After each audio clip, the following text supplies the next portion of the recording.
இறை இயேசுவில் பிரியமானவர்களே, இன்று நாம் தியானிக்கும் நற்செய்தி வாசகம் தூய யோவான் நற்செய்தி அதிகாரம் 8 இறைவசனங்கள் 1-11 வரை. இப்பகுதியில் மறைநூல் அறிஞரும் பரிசேயரும் விபச்சாரத்தில் பிடிபட்ட ஒரு பெண்ணை கூட்டிக் கொண்டு வந்து இயேசுவின் மீது குற்றம் காணும் நோக்குடன் இயேசுவிடம் கேள்விகளை கேட்கின்றனர். அவர்களின் உள்ளுணர்வை அறிந்த இயேசு அந்த கேள்விக்கு எந்த பதிலை சொன்னாலும் நம்மிடம் குற்றம் கண்டுபிடிப்பர் என்ற எண்ணத்தோடு, விபச்சாரத்தில் பிடிபட்ட இந்த பெண் மட்டுமல்ல, இங்குள்ள அனைவருமே ஏதோ ஒரு விதத்தில் பாவம் செய்தவர்கள் என்பதை நினைத்து அவர்களிடம், உங்களுள் பாவம் செய்யாதவர்கள் இவள் மேல் கல்லெறியட்டும் என்று அவர் இந்த இக்கட்டான சூழ்நிலையை மிக தெளிவாக கையாண்டு மறைநூல் அறிஞரும் பரிசேயரும் வாயடைத்து திரும்பி போகுமாறு அவர்களுக்கு பதிலளிக்கின்றார்.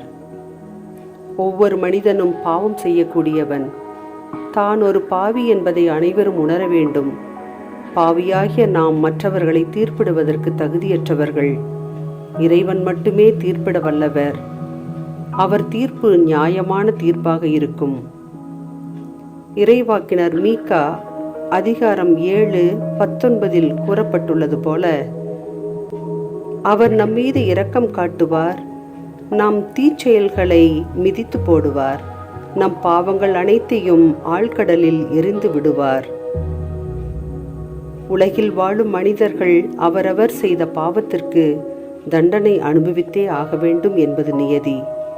ஆனால் எத்தகைய பாவம் செய்தாலும் மனம் மாறி இறைவனிடம் வரும்போது அந்த பாவங்களை மன்னித்து நம்மை ஏற்றுக்கொள்கிறார். உனது பாவம் செந்தூரம் போல் இருந்தாலும் அதனை உறைபனி போல் வெண்மையாக்குவேன் என்கிறார் நம் மீது கருணையும் இரக்கமும் கொண்ட இறைமகன் இயேசு. அன்பு சகோதரிகளே, இத்தவ காலத்தில் நம்மையே சீர்தூக்கி பார்ப்போம். நான் நல்லவள், பிறர் நல்லவள் அல்ல என்ற மனநிலையோடு அநியாயமாக பிறரை தீர்ப்பிட்டிருக்கின்றேனா? நீங்கள் உங்கள் கண்ணில் உள்ள மரக்கட்டையை பார்க்காமல் உன் சகோதரனின் கண்ணில் உள்ள துரும்பை கூர்ந்து பார்ப்பதேன் என்று லூக்கா நற்செய்தி 6 அதிகாரம் 41 வசனத்தில் கூறப்பட்டுள்ளது போல, நமது வாழ்வில் இந்த வார்த்தைகளை அடிக்கடி சிந்தித்து பார்த்து செயல்படுவோம்.